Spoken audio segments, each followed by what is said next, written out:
Hi, Steve Johnson, General Manager from Cut Quick, and today I'd like to talk about the belts that are on your mower.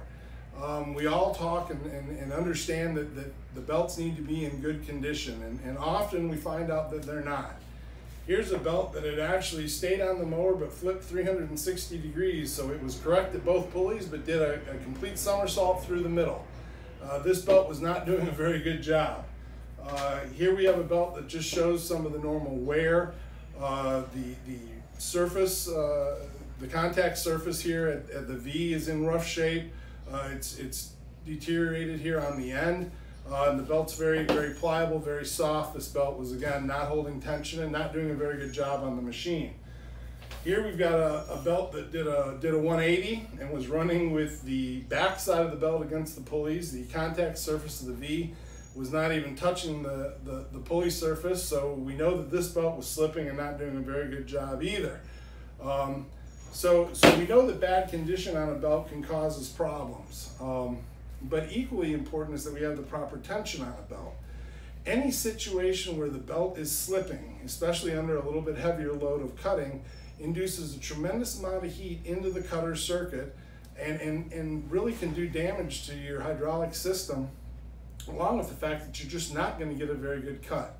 So what I'd like to do right now is take you out in the shop and talk to you about how to check the tension on both serpentine style belts and the more common V-style belt, and I'll show you how to use these two tools. But I also wanted to point out that a big difference between your normal over-the-counter type of a belt and the Cut Quick belts is that our belts are Kevlar impregnated. That makes them last a lot longer and prevents them from stretching, allows them to hold that proper tension through the whole life of the belt, and gives you a better cut.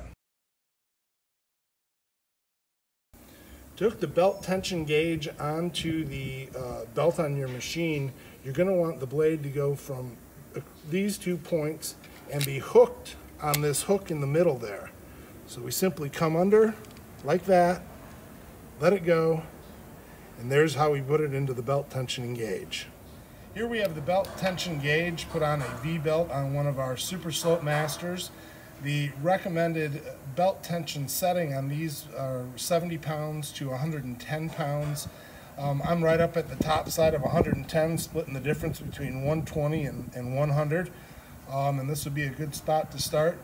You lock it down with the outer lock nut, and you're good to go cutting.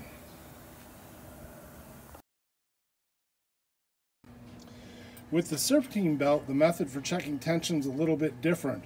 We have a device here that has an O-ring that is approximately 1/8 of an inch off the end. We have another O-ring on this end that's going to slide up this bar and tell us how much pressure or how much tension there is on the belt. You do that by placing the check tool in the middle, pressing inward until the O-ring disappears, which is right about there. And then you check your pressure reading, which in this case shows right about 20 psi, which is proper for a Mega Slope Master or a Brush Master. Hey, thanks for watching this video, and if you have any further questions, give us a call at 800-248-5945 or visit us on the web at www.cutquick.com. Thank you.